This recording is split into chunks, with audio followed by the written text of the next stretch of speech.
بسم اللہ الرحمن الرحیم وبہ نستعین وصلی اللہ علی نبینا محمد وعلی آلہ وصحبہ اجمعین ومن تبعہم بإحسان الی یوم الدین وبعد۔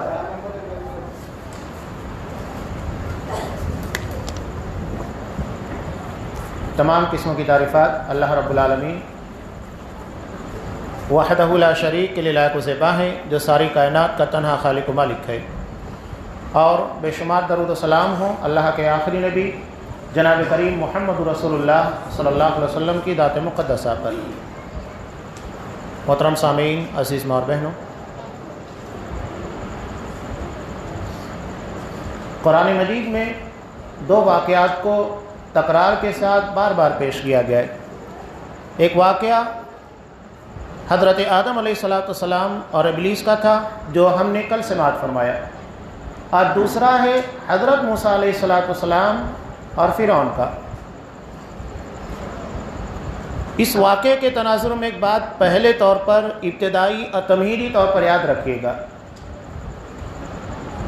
کہ فرعون کو اللہ نے دنیاوی اعتبار سے سب کچھ عطا کیا تھا، حکومت تھی، طاقت ہے، افراد ہیں، اختیارات، سب کچھ تھے۔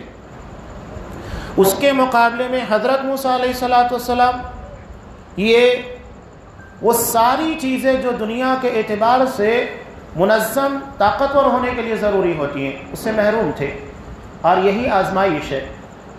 اگر اللہ نے حضرت موسیٰ علیہ السلام کو سب کچھ عطا کیا ہوتا جو فرعون کے پاس تھا، اور فرعون کو ان ساری نعمتوں سے محروم کر دیا ہوتا جو حضرت موسیٰ علیہ السلام کے پاس نہیں تھی، تو پھر امتحان نہیں ہوتا۔ امتحان یہ تھا کہ اپنے سے بہت طاقتور کے مقابلے میں کھڑا کیا گیا۔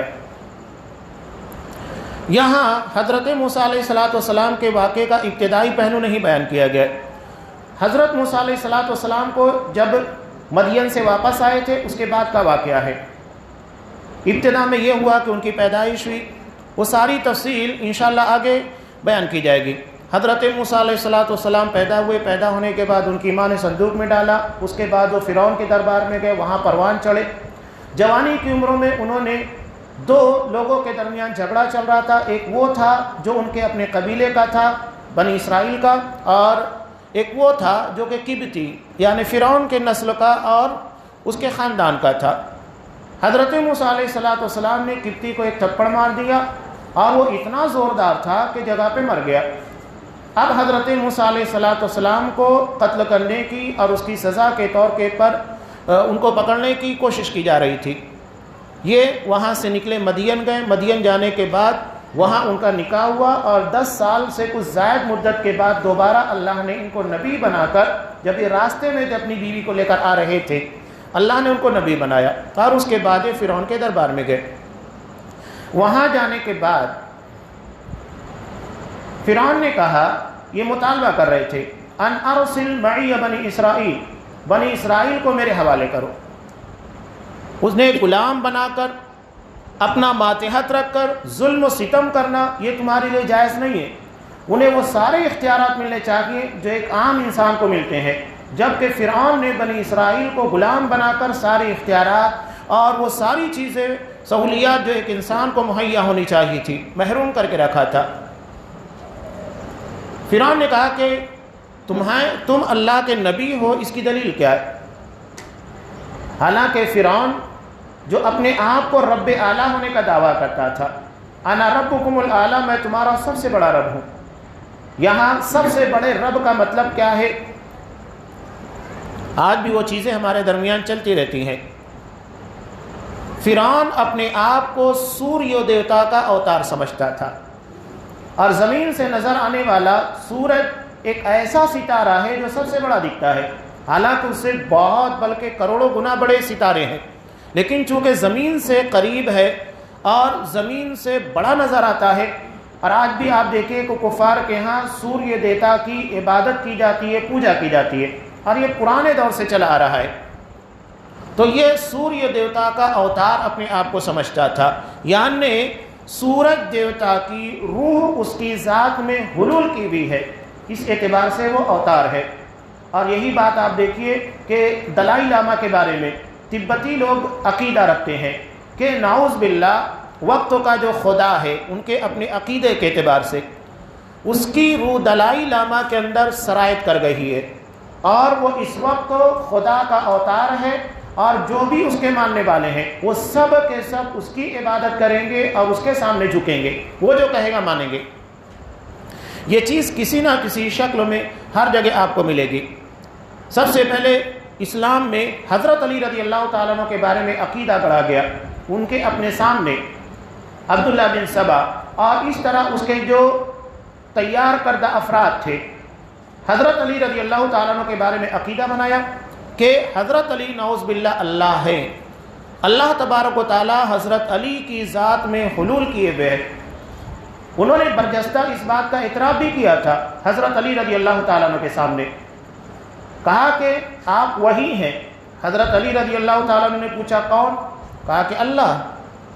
حضرت علی رضی اللہ تعالیٰ عنہ نے انہیں بہت سمجھایا، ان کے عقیدے کی بہت اصلاح کرنے کی کوشش کی، نہیں مانے۔ آخر میں انہیں آگ کے حوالے کر دیا۔ حضرت عبداللہ ابن عباس رضی اللہ تعالیٰ عنہ منع کر رہے تھے ان کو آگ کی سزا مت دو، کوئی اور سزا دو۔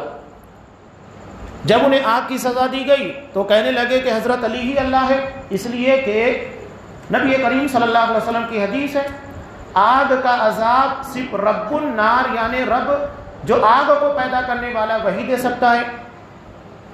ان کا عقیدہ مزید خراب ہو گیا۔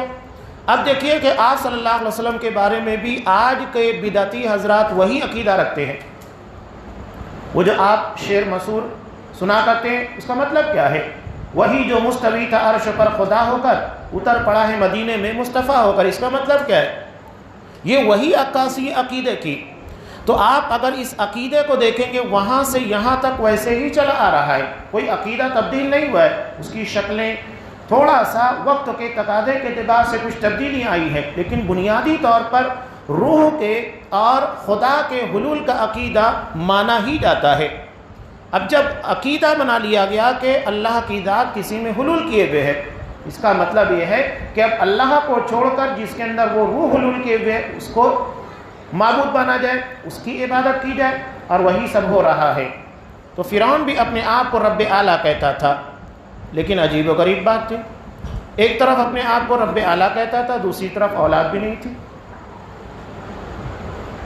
رب اعلیٰ کہہ رہا ہے جب اتنے اختیارات ہیں تو اپنے گھر میں بچہ کیوں نہیں پیدا کر سکتا؟ حضرت موسیٰ علیہ السلام جب وہ دریا کے کنارے چھوٹے سے بچے تھے صندوق میں آئے تو بیوی نے کیا کہا تھا کہ اسے مارو مت، ہو سکتا ہے اس کو ہم اپنی اولاد بنا لیں۔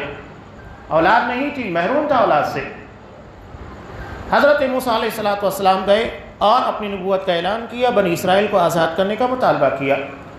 حضرت موسیٰ علیہ السلام نے فرعون کے مطالبے کے پر کہ ہاں میں اللہ کا نبی ہوں، معجزے کے طور پر اپنے ہاتھ کو بغل میں ڈالا، جیسے ہی باہر نکالا چمکنے لگا، دوبارہ داخل کیا، پہلی کنڈیشن میں آ گیا، اپنی عصا کو اس کے سامنے ڈالا، اژدہا بن گئی، اٹھایا، نارمل حالت میں آ گئی۔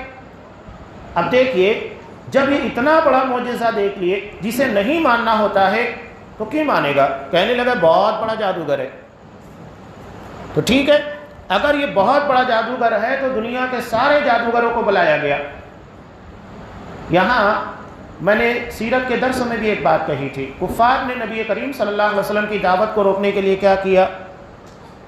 حج کے موقع کے پر ہر راستے کے پر آدمی بٹھا دیے کہ مکہ میں ایک شخص ہے جو اپنے آپ کو نبی ہونے کا دعویٰ کرتا ہے، اس کی بات مت سننا، اس سے دور رہنے کی کوشش کرنا۔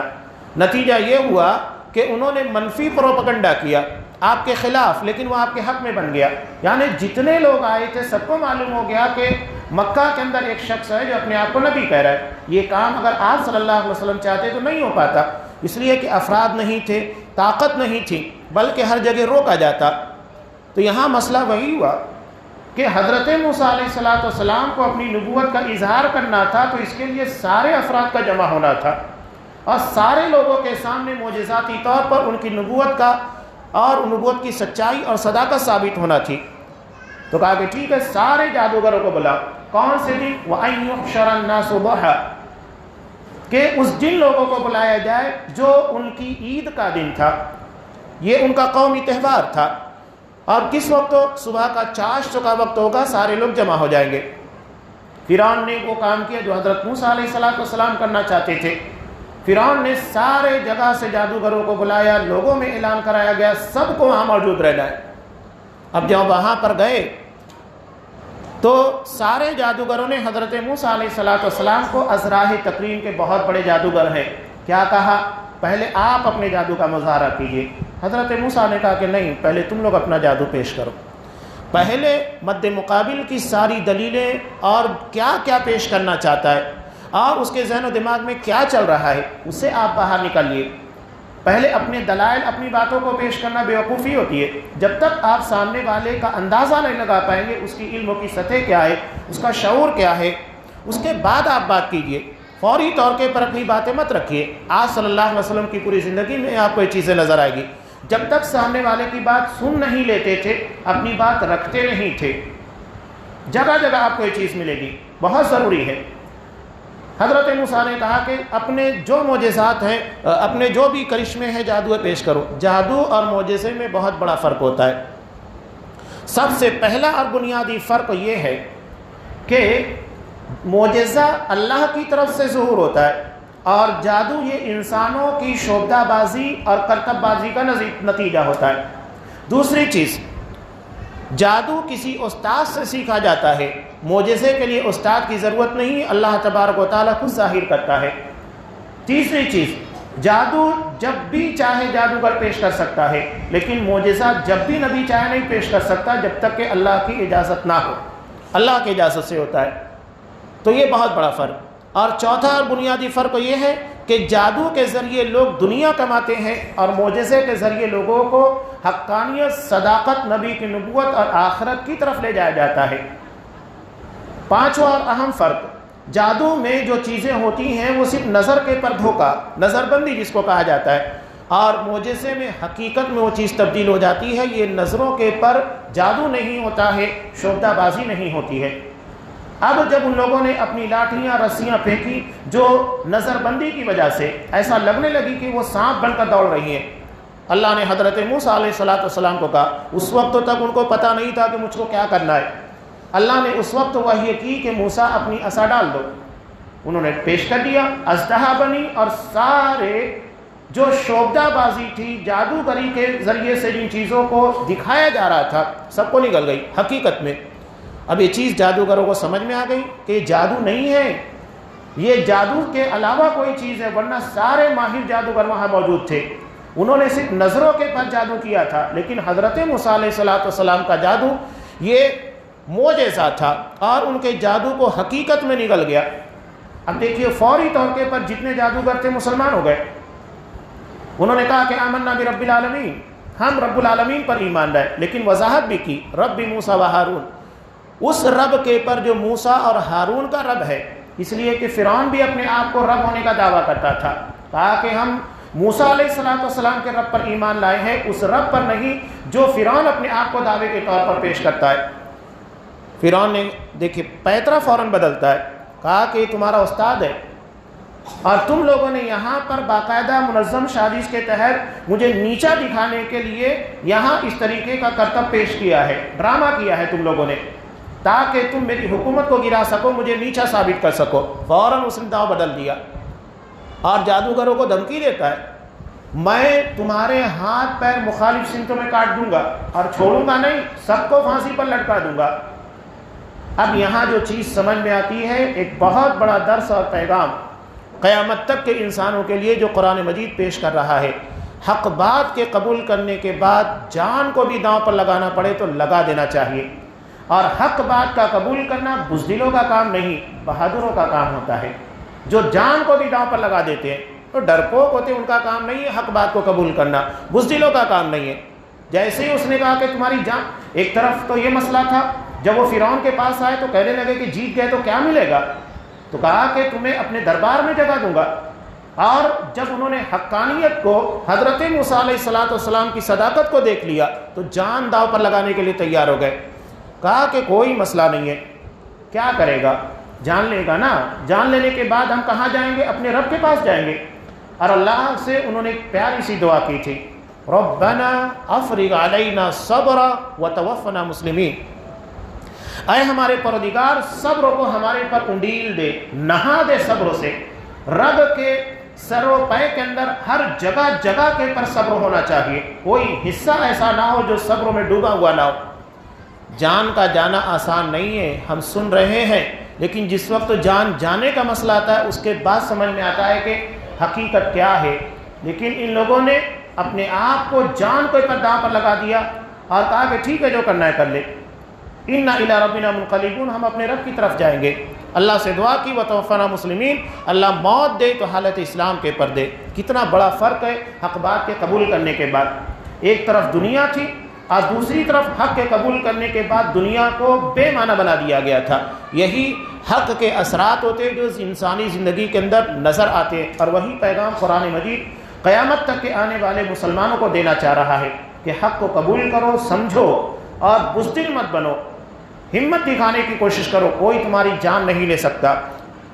جادوگروں نے کیا کہا تھا؟ مریں گے تو کہاں جائیں گے؟ اپنے رب کے پاس جائیں گے، کہیں اور تھوڑی جائیں گے۔ جس رب پر ایمان لائے وہیں جائیں گے، اس سے بہتر راستہ کیا ہو سکتا ہے؟ بہرحال اللہ تبارک و تعالیٰ نے آگے طویل واقعہ ہے، حضرت موسیٰ علیہ السلام بنی اسرائیل کو لے کر چلنے کے بعد فرعون بھی پیچھے سے آیا، ایسی جگہ کے پر پہنچ گئے کہ آگے دریا تھا اور پیچھے فرعون تھا۔ بنی اسرائیل نے کہا کہ موسیٰ کہاں لا کے پھنسا دیا؟ حضرت موسیٰ علیہ السلام توکل اور یقین، جہاں زندگی کے سارے راستے مسدود ہو جائے اللہ وہاں سے راستہ بناتا ہے۔ کہا کہ ان ربی سیہدین، میرا پروردگار راستہ بنائے گا، یہ توکل ہے۔ حالانکہ ظاہری اعتبار سے کہیں راستہ نہیں تھا، اور یہی بات اللہ متقیوں کو بھی کہتا ہے، وَمَن يَتَّقِ اللَّهَ يَجْعَل لَّهُ مَخْرَجًا، اللہ متقیوں کے لیے راستے بناتا ہے، وَيَرْزُقُهُ مِنْ حَيْثُ لَا يَحْتَسِبُ، ایسی جگہ سے روزی دیتا ہے جہاں تصور نہیں جاتا۔ اور اللہ نے حقیقت میں ایسی جگہ سے راستہ بنایا جہاں انسان آج بھی سوچ نہیں سکتا کہ راستہ بن سکتا ہے۔ بحر قلزم کو پھاڑ دیا، ایک طرف پانی تھا، دوسری طرف بھی پانی تھا، بیچ میں راستہ تھا۔ بنی اسرائیل اس راستے کے پر چلے اور نکل گئے۔ حالانکہ دریا کو اگر آپ دو حصوں میں تقسیم کر دیں، بیچ میں راستہ بنائے، بہت ٹائم لگتا ہے۔ دریا نیچے سے گیلا ہوتا ہے، کیچڑ ہوتا ہے، آپ جائیں گے تو کیسے جائیں گے؟ اگر پانی کو دو حصوں میں تقسیم کر بھی دیا جائے، اللہ نے راستہ بنایا تھا، صرف پانی کو دو حصوں میں تقسیم نہیں کیا تھا، پورا راستہ بنا دیا گیا تھا جگہ پر۔ یہ سارے کے سارے لاکھوں کی تعداد میں نکل گئے۔ اب فرعون یہ سمجھا کہ میں بھی اسی راستے کے پر چل کر بنی اسرائیل کو جا پکڑوں گا۔ اسے کیا معلوم تھا کہ وہی اس کی موت کا سامان ہے۔ جس راستے کے پر اللہ نے بنی اسرائیل کو نجات دی، اسی راستے کے پر فرعون کو غرقاب بھی کیا۔ اتنے سارے لوگوں کو مارنا بنی اسرائیل کے بس کی بات نہیں تھی، لیکن اللہ نے لمحے بھر میں سارے لوگوں کی لاش کو ٹھکانے لگا دیا۔ یہ اس کی قدرت ہے اور یہ اس کے خیالات ہیں، یہ اس کی جباریت ہے۔ وہ اپنے دشمنوں سے جب انتقام لیتا ہے اسی طرح انتقام لیتا ہے، لیکن ہمارے اندر بھی وہ صبر و حوصلہ ہونا چاہیے جو اللہ کو مطلوب ہے، تو اللہ آج بھی اسی طرح راستہ بنائے گا۔ صبر، توکل اور یقین ہونا چاہیے، یہی پیغام ہے جو اس واقعے کے ذریعے مسلمانوں کو بار بار دیا جاتا ہے۔